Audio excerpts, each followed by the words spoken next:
चतुर बिल्ली। एक गांव में एक चतुर बिल्ली रहती थी, जिसका नाम मनी था। मनी बहुत चालाक थी और हमेशा कोई न कोई तरकीब सोचती रहती थी। वह गांव के एक बड़े घर में रहती थी, जहां बहुत सारे चूहे थे।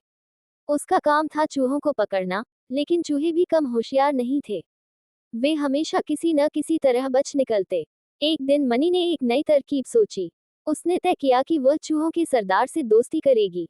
उसने अपने नाखून अंदर कर लिए और चूहों के सामने एक दयालु और शांत बिल्ली बनकर गई।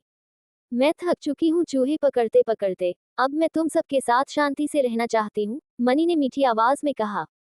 चूहों के सरदार को पहले तो शक हुआ, लेकिन जब कई दिन बीत गए और मनी ने किसी चूहे पर हमला नहीं किया, तो चूहे उस पर विश्वास करने लगे। कुछ ही दिनों में चूहे मनी से बेफिक्र होकर आराम से घूमने लगे। फिर एक रात, जब सारे चूहे मजे में थे, मनी ने अपनी असली चालाकी दिखाई। जैसे ही चूहे लापरवाह हुए, मनी ने एक ही छलांग में दो चूहों को पकड़ लिया। बाकी सभी चूहे डरकर अपने बिलों में घुस गए और जान बचाने के लिए फिर कभी मनी पर भरोसा नहीं किया। उस दिन के बाद चूहे हमेशा सतर्क रहने लगे और मनी की चालाकी की चर्चा पूरे गांव में होने लगी। इस तरह मनी ने अपनी बुद्धिमानी से चूहों को चकमा देकर गांव की सबसे होशियार बिल्ली का खिताब जीत लिया।